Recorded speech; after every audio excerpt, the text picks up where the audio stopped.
Doctor Yunus সরকারের বিরুদ্ধে BNP ধারাবাহিকভাবে কঠিন বার্তা দিচ্ছে, হুমকি ধামকি হুঁশিয়ারি দিচ্ছে। এর রহস্য কি? এবং সাথে আওয়ামী লীগ আছে, একদম same to same. Awami League বিএনপির ভাষা, এখানে কোনো পার্থক্য নেই। আওয়ামী লীগের কথা বিএনপি বলে দিচ্ছে, বিএনপির কথা আওয়ামী লীগ বলে দিচ্ছে। এই রহস্যটা আমি উদ্ঘাটন করব দর্শক, আপনি দেখেন, ভাষাটা দেখেন। বিএনপি গয়েশ্বরচন্দ্র রায় বলেছেন, সোজা আঙ্গুলে ঘি না উঠলে আবার রাজপথে নামতে হবে। এই কথাটা কার বিরুদ্ধে? অবভিয়াসলি ডক্টর ইউনূসের বিরুদ্ধে। কারণ ডক্টর ইউনূসকে প্রথমে বিএনপি বলবে বা বলছে যে স্যার দ্রুত নির্বাচন দেন, স্যার দ্রুত নির্বাচন দেন। নির্বাচন কমিশন ম্যানেজড। এখন যদি এই নরম নরম কথায় ডক্টর ইউনূস দ্রুত নির্বাচন না দেয়, তাহলে আঙ্গুল বাঁকা করবে। এর মানে ডক্টর ইউনূসকে ঘাট ধরে নামিয়ে দিবে, নির্বাচন দিতে বাধ্য করবে, সংস্কার করতে দিবে না, হরতাল অবরোধ দিবে। আঙ্গুল বাঁকা করা মানে তো হরতাল অবরোধ। এর অর্থ এটাই। শুধু গয়েশ্বরচন্দ্র রায় না, সবাই এরকম হুমকি ধামকি দিচ্ছে। যদি উপরে উপরে মাঝে মাঝে বলছে যে না না না না আমরা এই সরকারকে ব্যর্থ হতে দিব না, এখনো আস্থা আছে, এগুলো ফাও কথা। এই যে বলছে যে আঙ্গুল বাঁকা করতে হবে, রাজপথে নামতে হবে, আপনি রাজপথে নামবেন কার বিরুদ্ধে? আবার অন দি আদার হ্যান্ড দেখেন, আওয়ামী লীগও বলছে রাজপথে নামতে হবে বা নামছে। শেখ হাসিনা একের পর এক এটিমের সাথে বিভিন্ন আড্ডায় রাজপথে নামার, যার যা আছে তাই নিয়ে রাজপথে নামার কথা বলছে। ফেব্রুয়ারিতে বিএনপিও কর্মসূচি দিয়েছে, আওয়ামী লীগ কর্মসূচি দিচ্ছে, মিলে যাচ্ছে। কেন? ক্ষমতার জন্য পাগল হয়ে যাওয়া, আর তর সয় না, ক্ষুধার্থ।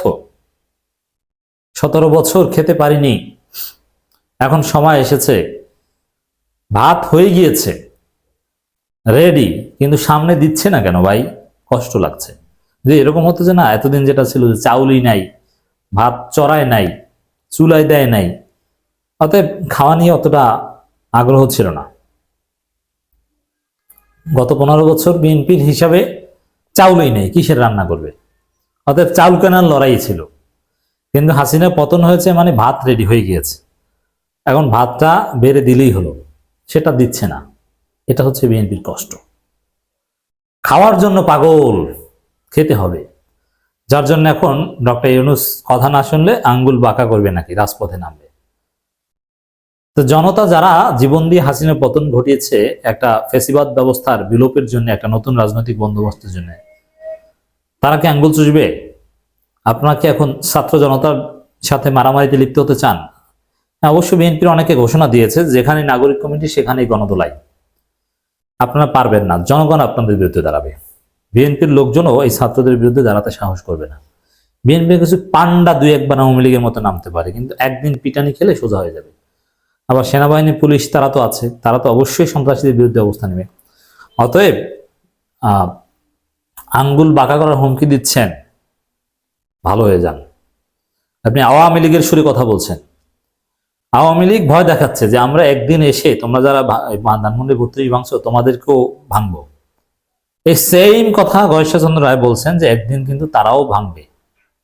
এর মানে আওয়ামী লীগের হুমকিটা আমাদের কাছে পৌঁছে দিচ্ছেন আপনি, আমরা ভয় পাই। আওয়ামী লীগকে তো আসতেই দিব না, কিসের ভাঙবে?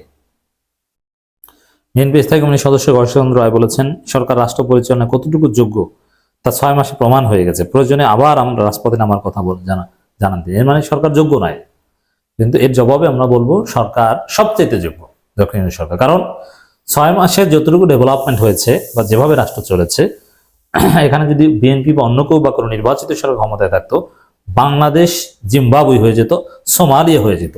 ডক্টর ইউনূস সফলতার সাথে বাংলাদেশকে রক্ষা করেছেন, আইন শৃঙ্খলা পরিস্থিতি উন্নতি ঘটিয়েছেন। আল্লাহ বাঁচিয়েছে যে বিএনপি ক্ষমতায় আসেন, একেবারে ধ্বংস হয়ে যেত দেশ। এত সোজা দেশ চালানো। আপনারা কি চালাতে পারেন 2001 থেকে 2006 দেখেছি না? আপনাদের যোগ্যতা কি পারেন আপনারা? বিএনপি স্থায়ী কমিটির সদস্য বলেন, এই সরকার রাষ্ট্র পরিচালনায় কতটুকু যোগ্য তা প্রমাণ হয়ে গেছে। হ্যাঁ, প্রমাণ হয়ে গেছে, যথেষ্ট যোগ্য, আপনাদের চাইতে 1000 গুণ যোগ্য, যে কোনো নির্বাচিত সরকারের চাইতে যোগ্য। সোজা আঙ্গুলে ঘি না উঠলে আমার মনে হয় আমাদের রাজপথে নামতে হবে। হুমকি দিচ্ছেন, দেখছেন, একদম আওয়ামী লীগের মতো হুমকি দিচ্ছে। গয়েশ্বর রায় বলেন, বিচার না করতে পারলে ভোটের আয়োজন করা হবে না, এটা হতে পারে না। সংস্কার কথা বলে সরকার কালক্ষেপণ করতে চাচ্ছে বলে অভিযোগ করেন তিনি। মানে কিচ্ছু করতে পারেন, সংস্কার করতে গেলে তো সময় লাগবেই, সেটা কালক্ষেপণ কেন? আর বিচার না করতে পারলে ভোটের হবে না, এর মানে বিচার চান না।